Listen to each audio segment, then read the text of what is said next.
तो जाके ससुर बेला हंगामा खूब सरल उबे जान। सबसे पहले तो आप सभी को बताते हुए खुशी हो रही है कि अब लगातार वीडियो आप सबके बीच आते रहेगी, लगातार नए मैटर नए गाने आते रहेंगे। अभी 3 फेस्टिवल का गाना आप सबके बीच आएगा, लोकगीत भी आएंगे, फिर सरस्वती पूजा का भी आएगा, होली का भी आएगा और 26 जनवरी यानी गणतंत्र दिवस देशभक्ति सॉन्ग भी आएंगे। 3-4 तरह के मैटर लगातार डाले जाएंगे और हर दिन के लिए शेड्यूल बन गया है। तो नमस्कार, प्रणाम, हम गीतकार विकास विद्यार्थी आप सभी का स्वागत करते हैं यूट्यूब चैनल विकास विद्यार्थी टॉपिक में। और आज हमने एक होली के गाना से शुरुआत किया है कि एक होली मैटर आप सबको डाला जाए, जो खेसारी लाल यादव जी का ट्रैक है कि सैया के रोटी। बहुत ही लयदारी, एकदम लसक मैटर, एकदम आप क्या कहेंगे उस एकदम मज़ेदार मैटर, लवर मैटर लिखा हुआ है। तो उम्मीद है कि गाना आप सभी को पसंद आएगा। पसंद आए तो जिन भी सिंगर भाई को अपना रिकॉर्ड कराएंगे म्यूजिक बनवा करके या इसी ट्रैक पे कटवा करके, जैसा भी इच्छा करे। तो चलिए फिर आगे बढ़ते हैं और बिना किसी तरह के इस गाने का आनंद ले रहे हैं और कल कुछ अलग तरह का मैटर फिर आएगा। तो चलिए, धन्यवाद, आप सभी का दिन शुभ हो। तो मदहोशी में हो खेला रोजे देह के पालिस, अभर फागुन भतारे रंगे से करे मालिश।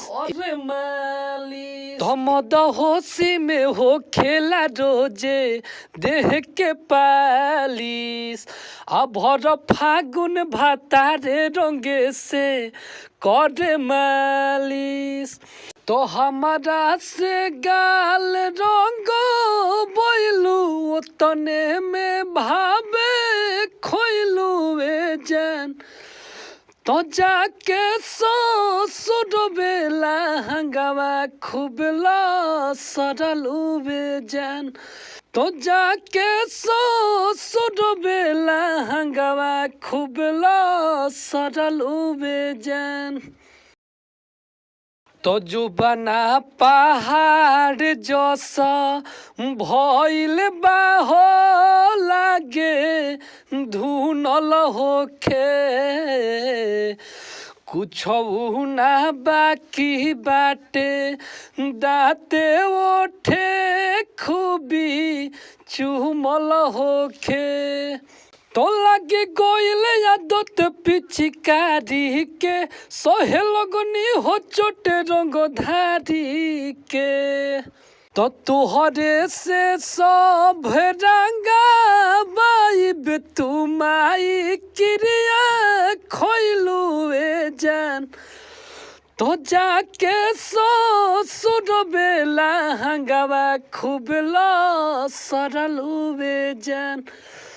तो जाके ससुर बेला हंगामा खूब सरल उबे जान।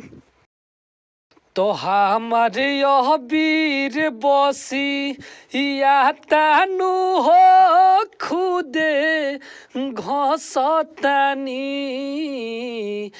तुहरा से सोची हम दे वाली पे हो हाथे फेरतानी।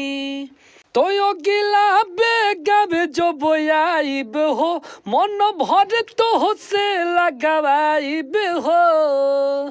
तो गोरा विकास विदिया रथी के आसारा धरलू वे जान। तो जाके ससुर बेला हंगामा खूब सरल उबे जान। तो जाके ससुर बेला हंगामा खूब सरल उबे जान।